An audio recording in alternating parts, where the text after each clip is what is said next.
अपने बेटे और बहू के साथ कांति बूढ़ी का परिवार है, लेकिन इस परिवार में कांति बूढ़ी कभी सुखपूर्वक नहीं रह पाई। हमेशा उनका बेटा और बहू उन्हें तंग करते हैं। अभी तक क्या कर रही हो रसोई में? इतना समय हो गया, खाना अब तक तैयार क्यों नहीं हुआ? मेरे पेट में चूहे कूद रहे हैं। थोड़ी देर और लगेगी, दाल लगभग बन गई है, बस उतार दूंगी। मुझे बेटी कहकर मत बुलाओ, मैं तुम्हारी बेटी नहीं हूँ। इतना धीरे धीरे काम करती हो, मैं क्या बैठकर तुम्हारा इंतजार करती रहूं? और कितनी बातें सुनूं? कुछ कहा क्या? सुनो, उम्र का बहाना बनाकर ढीलापन दिखाने की जरूरत नहीं। मेरे माता पिता ने मुझे सिखाया है कि काम कैसे जल्दी कराना चाहिए। जल्दी करो, नहीं तो आज तुम्हारी खैर नहीं। तुम मुझसे इतना गुस्सा क्यों करती हो? मैंने तुम्हें कोई नुकसान पहुंचाया है क्या? अब मेरे अंदर पहले जैसी ताकत नहीं रही। बहाने छोड़ो, बहाने बनाने की ये जगह नहीं। कल तो मैंने देखा बाजार में तुम कैसे जल्दी जल्दी चल रही थी। अब तुम्हारा शरीर खराब हो गया, तब तो तुम्हें कोई परेशानी नहीं थी। तुम्हारे माता पिता ने कभी तुम्हें बड़ों का सम्मान करना सिखाया, बड़ों का आदर करना भी सिखाया। मेरे माता पिता ने मुझे जो सिखाया वो मेरा व्यक्तिगत मामला है। तुम्हारे जैसी बूढ़ी को कैसे डांटना और नियंत्रित करना है ये मैं अच्छे से जानती हूँ। जल्दी खाना लेकर आओ, मुझे इंतजार न करना पड़े। थोड़ी और दाल और थोड़ा चावल दे सकते हो? मेरा पेट नहीं भरा। क्या थोड़ा और चावल? क्या बात कर रही हो? कितना खाना खाओगी? इत्तू सा तो पेट है तुम्हारा। अभी तक क्या पेट नहीं भरा? और सुनो, इस उम्र में इतना ज्यादा खाना खाने से स्वास्थ्य खराब हो जाएगा। देखो माँ, आपके लिए अलग से खाना बनाना पड़ता है, फिर भी आपका मन नहीं भरता। इतना खाना कहाँ से लेकर आए? हम आपके पीछे पैसे उड़ाने के लिए नहीं बैठे हैं ना। लेकिन मैंने तो थोड़ा ही खाया। सच में मुझे थोड़ा और चाहिए। मैंने तुमसे और कुछ नहीं मांगा, सिर्फ 2 मुट्ठी दाल भात मांगी थी। अरे माँ, एक बात बताओ, तुम पूरा दिन एक तो घर में रहती हो, कोई काम धाम भी करती नहीं हो, फिर इतना खाना क्यों चाहिए? करोगी क्या इतना खाना खाकर? जो मिल रहा है वही खाओ और जाओ। और खाना चाहिए इनको इस बुढ़ापे में। बिल्कुल सही। इन चीजों के कितने दाम हैं, फिर भी सब तुम्हारे पीछे खर्च हो जाता है। इतना खाओगी फिर हम क्या खाएंगे? हमें अपना भी तो ध्यान रखना है। तुम्हारी बात सुन सुनकर मेरे कान पक गए हैं। थोड़ी शांति रखो। 2 मुट्ठी खाना भी नहीं दोगे? मैं तो तुम्हारे लिए बोझ बन गई हूँ, है ना? अरे बोझ होगी तो क्या हो जाएगा, ये बताओ। और सुनो, ज्यादा खाओगी और घर में बैठी रहोगी तो दिन प्रतिदिन मोटी होती जाओगी। ये कोई अच्छी बात नहीं है कि बुढ़ापे में आदमी मोटा रहा है। बुढ़ापे में आदमी हल्का पतला रहे, ज्यादा अच्छा है। अब खाने के बाद उठ जाओ। ज्यादा बात करोगी तो जो है वो भी बंद हो जाएगा। कैसे बेटे को जन्म दिया मैंने। बेटा तो अच्छा नहीं, अगर मेरी बेटी होती तो मुझे देखती। लेकिन ये कैसा बेटा है, जन्म के बाद गला दबाकर मार देना चाहिए था। सुनो, ऐसे और नहीं चलेगा। और कितने दिन तुम्हारी माँ के साथ रहेंगे? वो हमारे ऊपर बोझ बन चुकी हैं। अरे ये क्या बातें कर रही हो आराध्या? माँ को ऐसे घर से निकाल दें क्या? कुछ भी बोलती हो, ये कैसे संभव है? कुछ भी हो, वो है तो मेरी माँ ना। अब इस उम्र में कहाँ जाएंगी बताओ भला? क्यों नहीं संभव? देखो, अगर हम चाहें तो सब संभव है। तुम क्यों नहीं समझते? मैं और नहीं सह सकती। वो दिन भर बस खाना खाती है। उनके पीछे कितना खर्चा होता है, तुम्हें कोई परवाह नहीं? ओ देखो, तुम्हारी बात मैं समझ रहा हूँ। माँ को लेकर मैं भी चिंतित हूँ कि वो खाना ज्यादा खाती हैं, लेकिन कुछ भी हो, वो है तो मेरी माँ ना। उन्होंने मुझे पैदा किया, इतना बड़ा किया। उन्हें घर से निकाल दूंगा तो लोग क्या कहेंगे, ये सोचा है? नहीं नहीं नहीं नहीं, ऐसी हरकत मैं नहीं कर सकता। फालतू की बात मत करो। लोग क्या कहेंगे ये सोचने की जरूरत नहीं। लोग तो हमेशा बोलते रहेंगे। हम उन्हें घर से निकाल देंगे। वो अब छोटी बच्ची नहीं है, खुद अपनी देखभाल कर लेंगी। अरे अब मैं क्या कहूँ, मुझे सही बताऊं, कुछ समझ में नहीं आता। घर से निकाल दो, निकाल दो, निकाल दो। कहाँ कहाँ निकाल दूं, कहाँ भेज दूं उनको? इस उम्र में कहाँ जाएंगे बताओ? समझ क्यों नहीं आता? यही सबसे अच्छा तरीका है। हम उनकी देखभाल नहीं कर सकते, और अगर हमारे बच्चे होंगे तो हम उन्हें क्या सिखाएंगे कि एक आलसी व्यक्ति पूरे दिन घर में बैठकर खाता रहे? ये हम नहीं चाहते। अरे अब मैं क्या कहूँ? वैसे घुमा फिरा के देखा जाए तो बात तो तुम सही कह रही हो। लगता है अब यही एकमात्र उपाय है। अरे भाई सुना, कैलाश के घर में क्या हो रहा है? आजकल रोज झगड़े की आवाज सुनाई देती है। हाँ हाँ सुनाई देती है, या कान लगा लगा कर सब सुनते हो? अरे नई बहू आई है आराध्या, उसने बूढ़ी को एकदम नाक में दम करके रख दिया है, परेशान कर दिया है।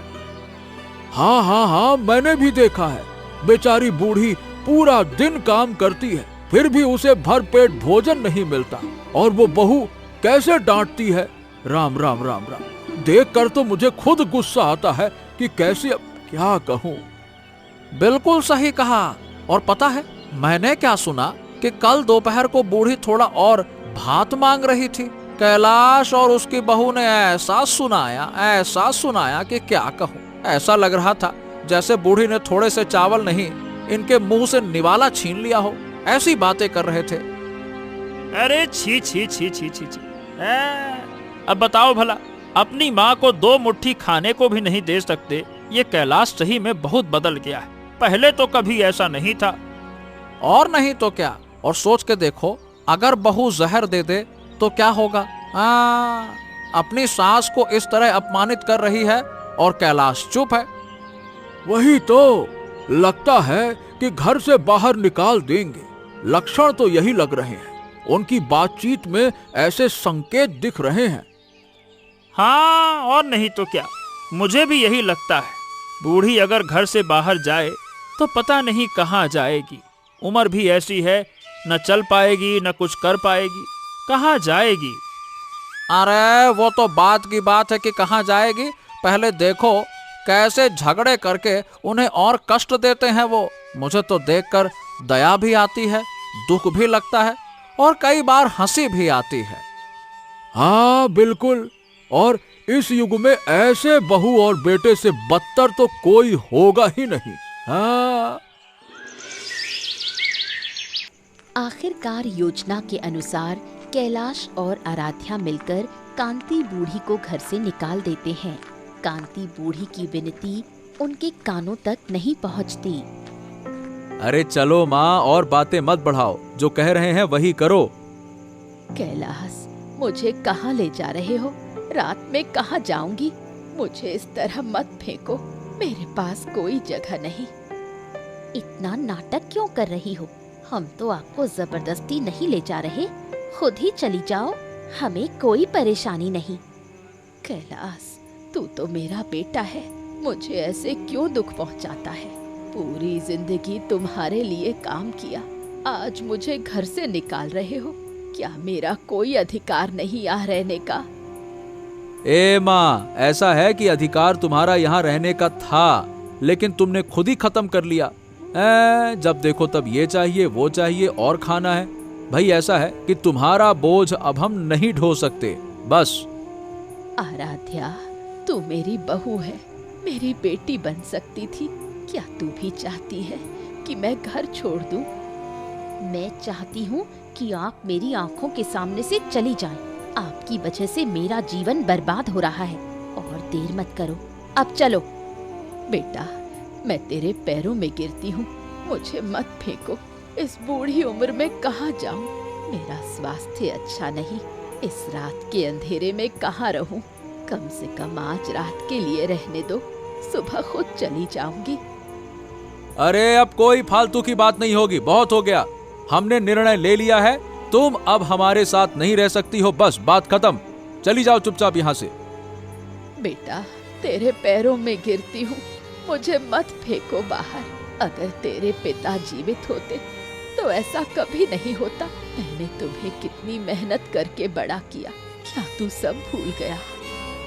देखो ऐसा है बुढ़िया कि मेरे पास ना ये सारी बातें सुनने का समय नहीं है। फालतू की बात मत करो। वो सब तुम्हारा काम था जो तुमने कर लिया। अब मेरा काम ये है कि मैं अपना परिवार चलाऊं। तुम्हारा बोझ नहीं उठा सकता। बस निकल जाओ यहां से, जाओ। असहाय कांति बूढ़ी आश्रय खो बैठी। अंधेरे में दर बदर भटक रही है। उसके पास आश्रय पाने की कोई जगह नहीं। अरे अरे अरे अरे, कांति बूढ़ी, तुम रात के समय में कहाँ जा रही हो? सब ठीक तो है ना? अब मेरे पास कुछ नहीं बचा। मैं अब अकेली हूँ। अरे ये क्या बात कर रही हो? अरे तुम्हारा बेटा और बहू कहाँ है? मुझे घर से निकाल दिया गया। क्या बात कर रही हो? क्या तुम ये सच कह रही हो? अरे कैलाश तो तुम्हारा बेटा है, वो ऐसा कैसे कर सकता है? मेरा बेटा और बहू अब मुझे नहीं चाहते। उन्होंने मुझे रात में घर से निकाल दिया। मैं कहाँ जाऊं, क्या करूं, कुछ भी नहीं पता। हो, तुम्हारा बेटा ऐसा करेगा, मुझे विश्वास नहीं हो रहा। अरे कैलाश को तो मैं बहुत पहले से जानता हूँ। जरूर तुम्हारी बहू ने उसे ऐसा बना दिया होगा। अरे रे रे रे रे, राम राम राम राम। तुम्हारा दुख सुनकर मेरा कलेजा फट रहा है, लेकिन क्या किया जा सकता है। देखो कहीं आश्रय मिल सके तो अपना ध्यान रखना। राम राम।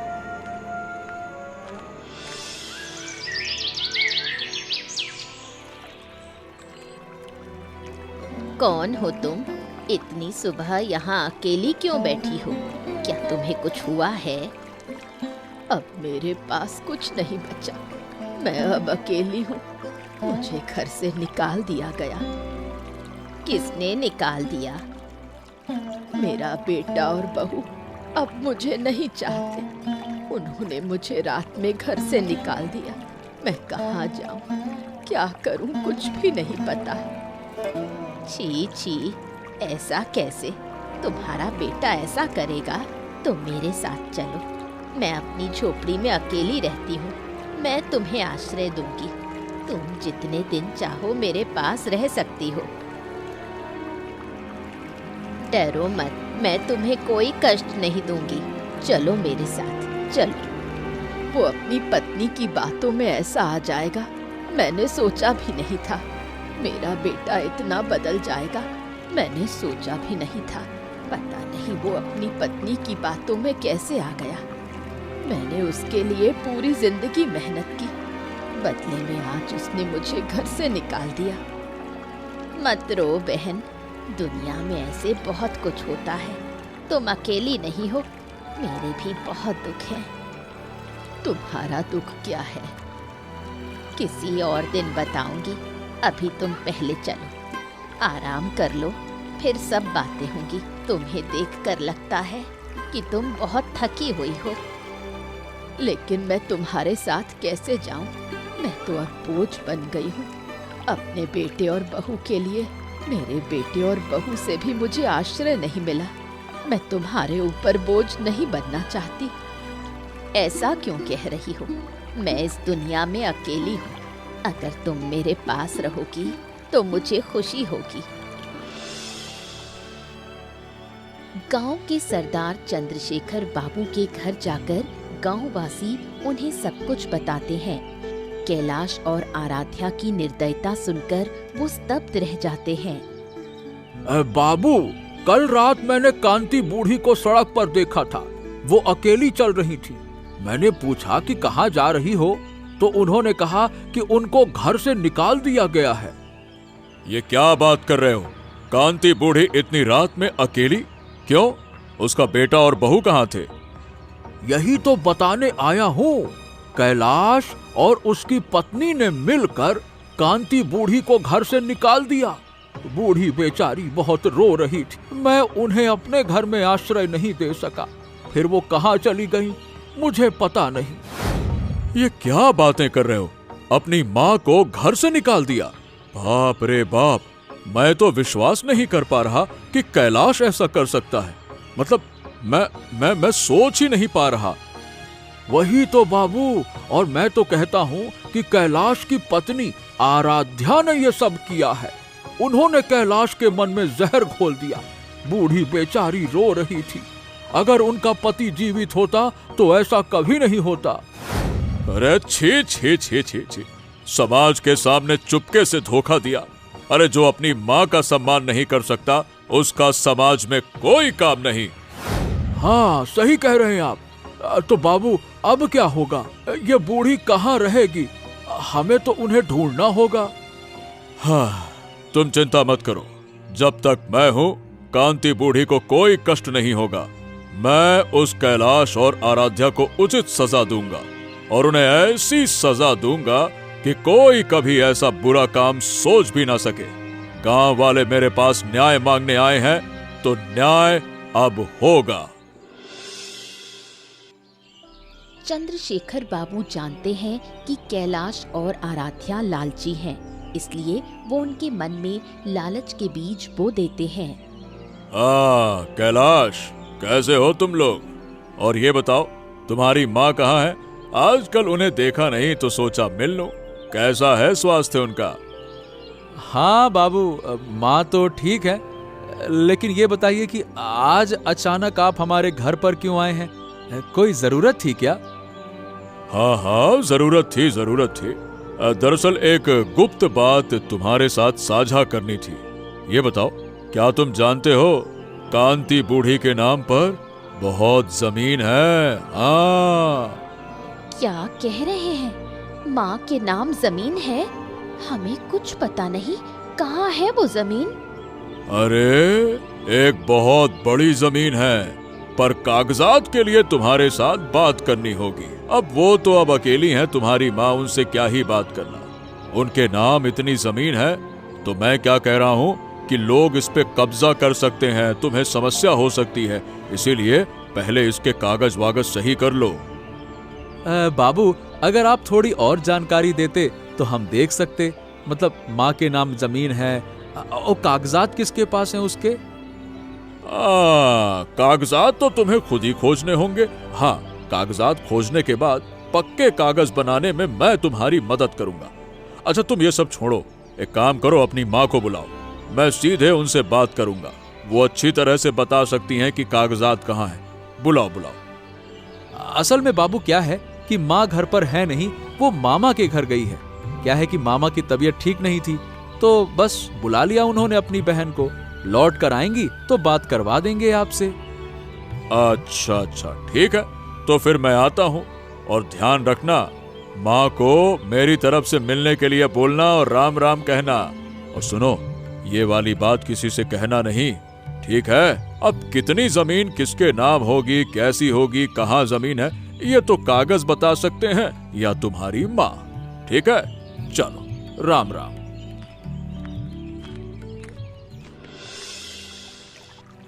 अरे माँ, आप यहाँ क्या कर रही हैं? हमें आपकी बहुत चिंता हुई। चलिए माँ, हम आपको लेने आए हैं। मुझे लेने आए हो? अब मेरी याद कैसे आ गई? जब तुमने मुझे घर से निकाला था तब कहाँ थे? सासू माँ, आप गलत समझ रही हैं। हम गुस्से में कुछ बोल बैठे। असल में हम आपसे बहुत प्यार करते हैं, हमसे गलती हो गई।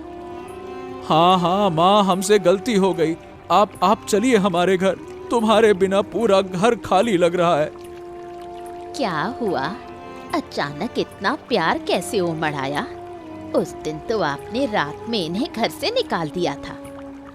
आप चुप रहें, ये हमारा पारिवारिक मामला है, आपको इसमें दखल देने की जरूरत नहीं। माँ आप आइए, हम अब कोई गलती नहीं करेंगे, कसम खा के कहते हैं कोई गलती नहीं करेंगे। अब से आपको कोई कष्ट नहीं होगा। चलो ना माँ। तुम लोगों की किसी बात पर मैं विश्वास नहीं करूंगी। तुम लोग सिर्फ संपत्ति और पैसे के लिए आए हो। तुम लोगों की ये झूठी माया मुझे नहीं चाहिए। क्या कह रही हैं आप? हम आपकी संपत्ति के लिए नहीं आए। कृपया हमें माफ कर दीजिए। मुझे माफ करने को कह रहे हो? माफ? मेरी सारी खुशी और शांति तुम लोग छीन चुके। मैं तुम्हें कभी माफ नहीं करूंगी। जाओ यहाँ से। ये बूढ़ी अब आपके पास वापस नहीं जाएगी। अरे आप हैं कौन और क्यों बीच में बोल रही हैं? देख नहीं रही हैं कि हम परिवार के लोग आपस में बातचीत कर रहे हैं? आप बार बार क्यों बोल रही हैं? मैं इंसान हूँ और तुम अमानुष हो। यहाँ से निकलो, परिवार बसाने आए हो। अगर मैं तुम्हारी माँ को आश्रय न देती तो तुम्हारी माँ सड़क पर भीख मांग रही होती। कैलाश और आराध्या के जीवन में अंधकार छा गया। उनके बुरे कामों की खबर पूरे गांव में फैल चुकी है। आराध्या के बीमार होने के बावजूद गांव में कोई भी उनकी मदद करने को तैयार नहीं। मुझे मेरी तबीयत बहुत खराब लग रही है, कोई डॉक्टर भी क्यों नहीं आ रहा? अब क्या कहूँ आराध्या, मैं कितने डॉक्टरों के पास गया, कितनी बार कहा, लेकिन कोई राजी नहीं हो रहा। सब कहते हैं कि हमने समाज का अपमान किया है, इसीलिए कोई हमारी मदद नहीं करेगा। हमने ऐसी क्या गलती की, सबने हमसे मुंह मोड़ लिया। अरे क्या गलती क्या कर दी भाई, माँ को घर से निकाल दिया, माँ को। सब कहते हैं हम पत्थर दिल के हैं, जो अपनी माँ के साथ ऐसा कर सकता है वो किसी के साथ कुछ भी कर सकता है। लेकिन हमने तो अपने भले के लिए ऐसा किया, क्या इसके लिए हमें इतनी बड़ी सजा मिल सकती है? हाँ, अब मुझे नहीं पता कि क्या हो रहा है। मैं तो सोच रहा था कि माँ चली जाएगी और हम सुखी रहेंगे, लेकिन अब लगता है कि सब कुछ जैसे गलत हो गया। तुम चंद्रशेखर बाबू के पास जाओ, अगर वो कहेंगे तो शायद कोई हमारी मदद करेगा। मैं गया था उनके पास आराध्या, उन्होंने मुझे दुत्कार कर भगा दिया। कहा मैंने जो माँ के साथ किया है अब उसका फल भुगत रहा हूँ, वो कुछ मदद नहीं करेंगे। तो अब हमारा क्या होगा? क्या हम ऐसे ही मर जाएंगे? मुझे बहुत डर लग रहा है। चिंता मत कर आराध्या, मैं तुझे कुछ नहीं होने दूंगा। मैं फिर से जाऊंगा और लोगों से मदद मांगूंगा। कोई हमारी मदद नहीं करेगा, मुझे पता है। हम अब किसी पर भरोसा नहीं कर सकते। हमारी माँ ने हमें इतना दुख नहीं दिया जितना आज हम भुगत रहे हैं। हाँ, अब मुझे भी समझ में आ रहा है भाग्यवान, मुझे अपनी गलती का एहसास हो रहा है। माँ को दुख देकर हमने गलत किया, लेकिन अब उस गलती को सुधारने का कोई उपाय नहीं है। क्या करें? सच में लोग सही कहते हैं, जो करोगे वही दुगना लौट कर आएगा।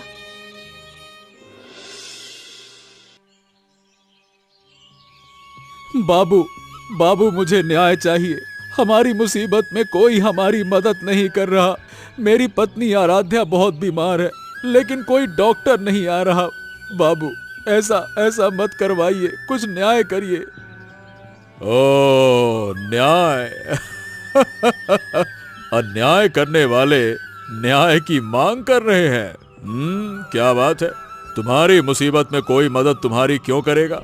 तुमने खुद तुम्हारी माँ की मुसीबत में क्या किया? उन्हें घर से बाहर निकाल दिया। अरे जो मुसीबत तुम्हारे सर आई है उसे तुमने खुद बुलाया है। मैंने क्या किया है? मेरी पत्नी बीमार है, क्या उसके लिए हमें ये सजा मिल सकती है? बताइए। ये बताओ तुम्हारी माँ कहाँ है? उनका न्याय कौन करेगा जो उनके साथ गलत हुआ? जिन्होंने तुम्हें पैदा किया, जिन्होंने तुम्हें अपने गोद में खिलाया, जिन्होंने तुम्हें अपने सर पे बिठाया, अपना दूध पिलाया, तुम्हें पाला पोसा संस्कार दिए, तुमने उसे ही घर से निकाल दिया और अब न्याय की मांग कर रहे हो। शर्म नहीं आती? मेरी माँ तो ठीक है, वो अपनी खुशी से गई। चुप रहो तुम। मैं सब जानता हूं।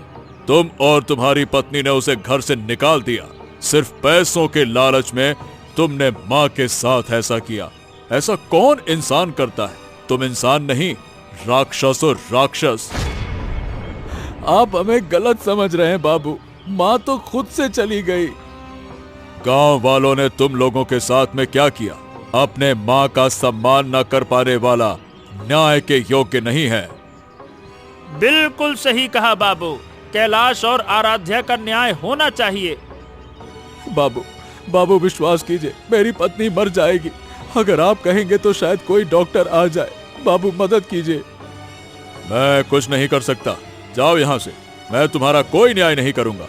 जाओ, अपने पाप का फल खुद ही भुगतो। चलो जाओ यहाँ से। बाबू, मैं आपके चरणों में गिरता हूँ। ऐसा अधर्म मत करिए। मेरी पत्नी मर जाएगी। मैं सबके सामने क्षमा मांग रहा हूँ। मैं कभी ऐसा काम नहीं करूंगा। निश्चित रूप से उस दिन, जिस दिन तुमने अपनी माँ को घर से बाहर निकाला होगा, तुम्हारी माँ ने भी तुम्हारे चरणों में आकर भीख मांगी होगी, लेकिन तुमने उस बेचारी बूढ़ी की कोई बात नहीं सुनी। मैं भी नहीं सुनूंगा। जाओ, अपनी पत्नी के पास रहो। हम तुम्हारी किसी भी तरह से मदद नहीं कर सकते। बस, बात खत्म।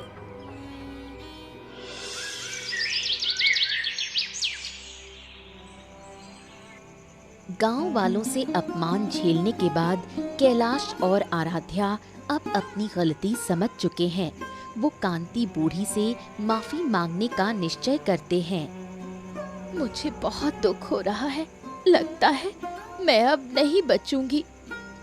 ऐसा मत कहो, ऐसा मत कहो। तुम ठीक हो जाओगी। मैं तुम्हें कुछ नहीं होने दूंगा, कुछ नहीं होने दूंगा। मुझे पता है क्यों ये सब हो रहा है। ये हमारे पाप का फल है। हमने माँ के साथ जो किया उसकी सजा मिल रही है। मैं भी यही सोच रहा हूँ। माँ को घर से निकालकर हमने गलत किया। उसका अभिशाप हमारा जीवन बर्बाद कर रहा है।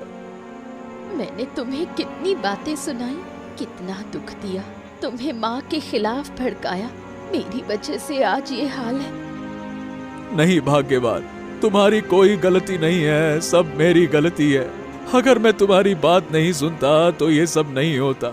मैंने माँ की बात नहीं मानी। नहीं, अब समझ में आ रहा है कि माँ को दुख देकर हमने कितना गलत किया। अगर हम एक बार माँ के पास माफी मांगने जाएं, तो शायद हमारे दुख का अंत हो जाए। लेकिन क्या माँ हमें माफ करेंगी? हाँ, माँ हमें माफ ना करे फिर भी हम जाएंगे, मन से माफी मांगेंगे। जितना अपमान और दुख हमने उन्हें दिया है ना, उसके लिए हम उनसे माफी मांगेंगे। अगर माँ हमें माफ ना करे तो हम खुद को कभी क्षमा नहीं कर पाएंगे। आराध्या, अगर मैं बच गई तो माँ के पास जाकर माफी मांगूंगी। तुम जरूर बचोगी। हम कल सुबह ही जाएंगे। मैं हाथ पांव पकड़कर भी माँ से माफी मांगूंगा। माँ मुझे बहुत प्यार करती है। मुझे यकीन है कि माँ हमें माफ किए बिना नहीं रह पाएगी। देखना। ठीक है, मैं भी तुम्हारे साथ जाऊंगी। मैंने माँ के ऊपर बहुत अत्याचार किया। ऊपर वाला माँ को खुश रखे।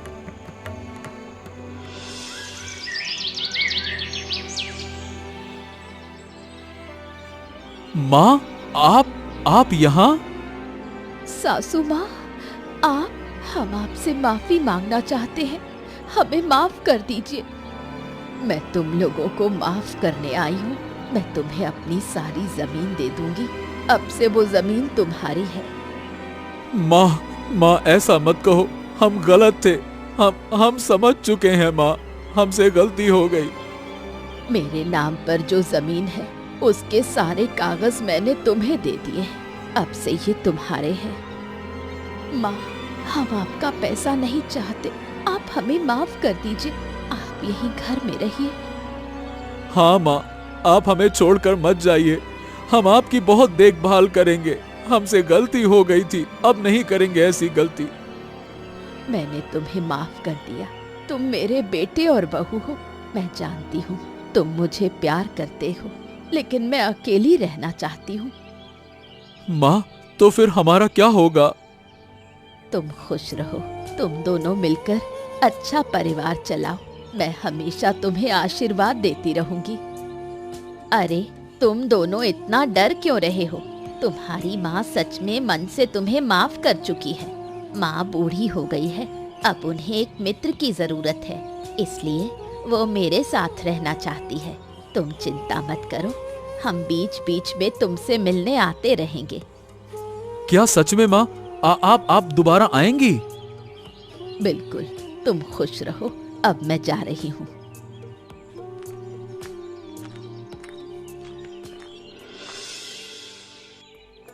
अंततः दोनों बूढ़ी अपने नदी किनारे के घर में सुखपूर्वक जीवन बिताना शुरू करती हैं। कांति बूढ़ी ने अपने मन से सभी कष्ट छोड़ दिए और शांति बूढ़ी के साथ नई शुरुआत की। कैसी हो अब? कैसा लग रहा है? अब तो तुम्हारा मन शांत है ना? हाँ बहन, मैं बहुत शांत हूँ। इतने समय तक जो दुख और पीड़ा थी उससे अब मुक्ति मिली है। मेरे बेटे और बहू की बात सोचकर अब दुख नहीं होता। यही तो जीवन है, एक दरवाजा बंद होता है तो दूसरा खुल जाता है। मैंने सोचा था मेरा जीवन खत्म हो गया, अब कोई रास्ता नहीं है, लेकिन तुमने मेरा जीवन बदल दिया। मैंने कुछ नहीं किया, जो किया तुमने अपने मन से किया। तुम अब नया जीवन शुरू कर रही हो। हाँ, अब मैं नया जीवन शुरू करूंगी। अब कोई दुख या पीड़ा मुझे याद नहीं आएगी। अब मैं सिर्फ इसी नदी के किनारे रहूंगी। प्रकृति में मैंने शांति पाई है। अगर तुमने मुझे आश्रय नहीं दिया होता तो मैं आज कहाँ होती पता नहीं। उन बातों की चिंता मत करो। अब चलो हम खुलकर जीवन जिए। अपना बाकी का जीवन हम इस नदी के किनारे की झोपड़ी में बिताएंगे। ऐसी ही मजेदार कहानियाँ देखने के लिए हमारे चैनल को सब्सक्राइब करना ना भूलें। बताओ दोस्तों, इस कहानी में मेरी झोपड़ी कहाँ है?